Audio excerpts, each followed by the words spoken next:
तो सुमन गिल को प्रहार रे केकेआर ढेर होती। आईपीएल मैच नंबर 25 रे जीटी कैप्टन सुमन गिल दमदार कैप्टेनसी कले आ सहित दमदार बैटिंग कर जीटी को विजय हासिल कराइले। प्रथम दुईटा मैच पराजय पर दमदार कमबैक कर गुजरात टाइटन्स एणिक केकेआर को हराई बैक टू बैक 3टा मैच जीतीगला गुजरात टाइटन्स। बॉलर्स मान कैप्टन पलटि सुमन गिल। आज बड़ कमबैक कराइले जीटी को निज बॉलर्स द्वारा captain Shubman Gill. KKR captain Ajinkya Rahane Ahmedabad Narendra Modi stadium रे टॉस जीतिकी एणिक बैटिंग निष्पत्ति नेले। पावर प्लेर 6 ओवर भितर केकेआर दल एणिक 3टा विकेट हराई बसिला मात्र 37 रन रे। प्रथम ओवर कैप्टन रहाणे को विदा करदेले मोहम्मद सिराज। तापर तो कागिसरावाड़ा बैक टू बैक 2टा विकेट नेले। जड़े तो इनफॉर्म बैटर अंक्रिश रघुवंशी को 8 run out करदेले कागिसरावाड़ा।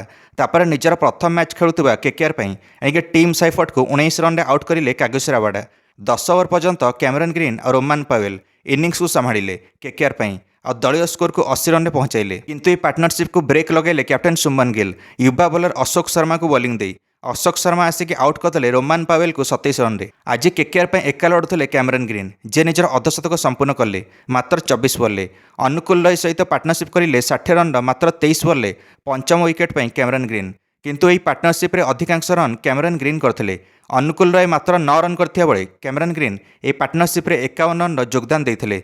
Cameron green 75 run पहुंच जाते मात्र 44 बल्ले। कैमरन ग्रीन 3टा बड़ ओवर आनी केकेआर 12तम ओवर 16 रन मारिले कैमरन ग्रीन आ 13तम ओवर 19 रन आ 14तम ओवर 17 रन मारिले। तापर तो प्रसिद्ध किसना को बॉलिंग देले सुमन गिल। तो प्रसिद्ध किसना आसिक पार्टनरशिप भांगीदेले अनुकूल रॉय और कैमरन ग्रीन भितर। अनुकूल रॉय को आउट करें प्रसिद्ध किसना और स्ट्राइक बॉलर राबाडा को आनी रिंकू सिंह को विदा करदेले कैप्टन सुमन गिल। रिंकू सिंह 1 रन कर आउट हेले। एवं कैमरन ग्रीन आउ बैटिंग पाइलेनी। रमनदीप सिंह आसिक 2टा चौका लगेदेले किंतु स्ट्राइक दौनथिले कैमरन ग्रीन को और निजे 17 रन करके आउट होगले रमनदीप सिंह। एबे सुनील नारायण आसिले आ 18तम over खाईगले 5टा ball.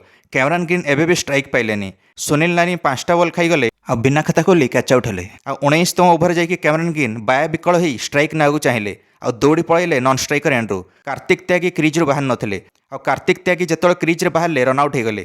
Kartik Tyagi Cameron green 6 run कर रनआउट हेले। स्ट्राइक रे आसिक भी किसी लाभ नाला।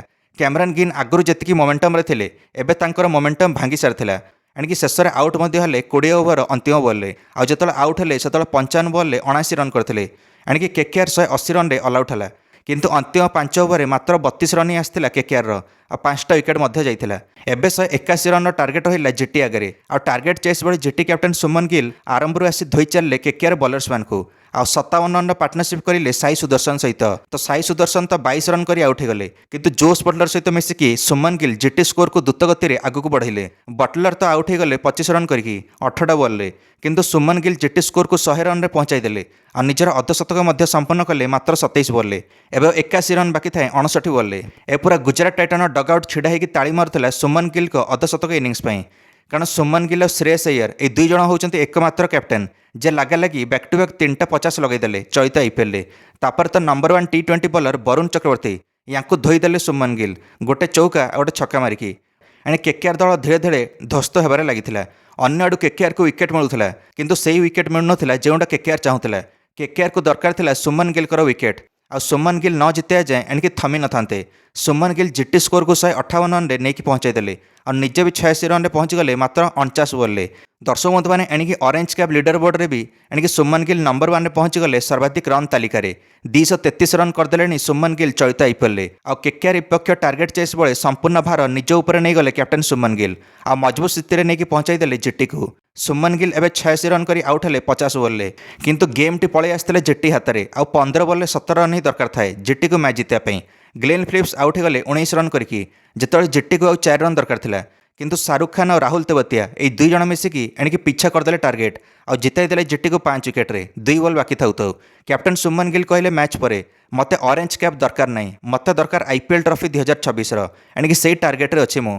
जीटी सीधा नंबर 6 रु नंबर 4 को पलि आसिला पॉइंट्स टेबल रे। दर्शक बंधु मैंने केकेआर एबे भी शेष स्थान में अच्छी एणिक 6टा मैच रु गोटे भी मैच जीति ना केकेआर दल।